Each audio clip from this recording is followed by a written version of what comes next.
Գոյամարդ հեռուստասերիալի հերթական դրվագն ուղղակի ալեկոծեց մեր հույզերն ու ապացուցեց, որ ճակատագիրն ամենաանսպասելի պահերին կարող է խաչել մարդկանց ճանապարհներն ու բացել ամենախորը վերքերը։ Այսօր մենք ականատես եղանք և կոտրված սրտերի,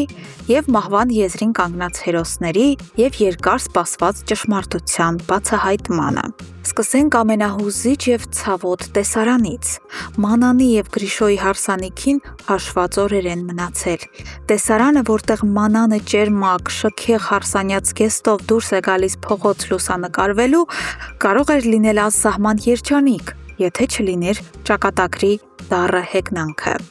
Ճիշտ այդ պահին, ընդամենը մի քանի մետր հեռավորության վրա, կանգնած էին նրա հարազատ եղբայրները՝ Լեոն ու Դավիթը։ Տղաների միջև լուրջ վիճաբանություն էր ընթանում։ Դավիթը համառորեն փորձում էր կորզել ճշմարտությունը, թե որտեղից Լեոին այդքան մեծ գումար։ Իսկ Լեոն, թաքցնելով ընդհատակյա մարտերի իր վտանգավոր գաղտնիքը, ամեն կերպ խուսափում էր պատասխանից։ Եվ հանկարծ նրանց հայացքները սառչում են։ Նրանք տեսնում են իրենց արյունակից հարազատ քրոջը հարսի զգեստով։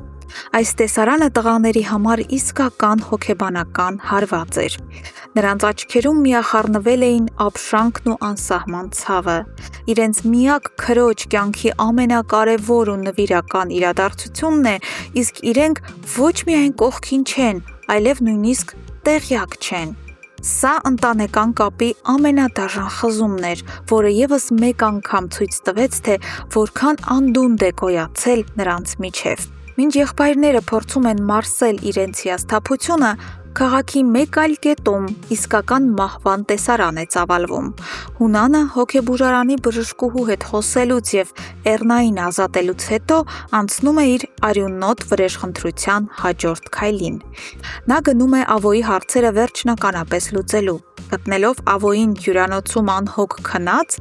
Հունանը որոշում է ամենաստոր տարբերակը՝ խեղդել նրան վարձով։ Բայց Հունանը թերագնահատեց Ավոյի կենդանի մնալու գազանային բնազդը։ Խեղդվելու վերջին վայրկյաններին Ավոն ձեռքը գցում է առաջին պատահած առարկային՝ պատառաքաղին, և կյանքի ու մահվան պայքարում հասցնում է լուրջ, ցավոտ հարված Հունանին, ինչից հետո հրաշքով փախչում է։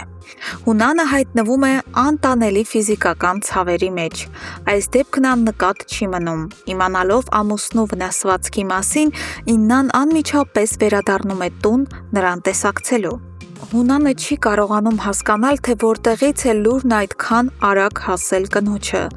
Սակայն Իննային այլևս չեն հետաքրքրում մանրուքները։ Նրան հուզում է միայն մեկ շատ վտանգավոր հարց. ով է համարձակվել նման վնասվածք հասցնել այսքան անխոցելի թվացող Հունանին։ Իննայի այս հետաքրքրասիրությունը կարող է ջրի երես հանել Հունանի հերթական մարդասպանության փորձը։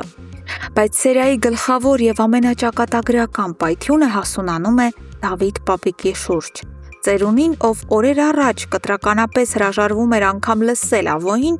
այժմ ինքն է գնում նրա աշխատանքի վայր։ Դավիթ պապիկի համբերությունը հատել է։ Նա եկել է պահանջելու և վերջապես իմանալու իր որդու Ռաֆոյի մահվան իրական ճշմարտությունը։ Եվ այս անգամ Ավոն պատրաստ է խոսել։ Նա պատրաստ է բացել բոլոր արյունոտ փակագծերն ու տալ այն հրեշի անունը, ով ոչնչացրել է նրանց ընտանիքը։ Սիրելի հեռուստադիտողներ, ինչ եք կարծում, երբ Դավիթ պապիկն իմանա, որ իր որդու սպանողը հենց Հունանն է, արդյոք կթույլատրի, որ Մանանի հարսանիքը կայանա։ Եվ արդյոք Լեոն ու Դավիթը կներխուժեն հարսանյաց սրահ, փորձելով փրկել քրոջը։ Անպայման կիսվեք ձեր վարկածներով և կանխատեսումներով մեկնաբանություններում։ Մենք անհամբեր սպասում ենք ձեր յուրաքանչյուր կարծիքին։ Շնորհակալություն դիտելու համար։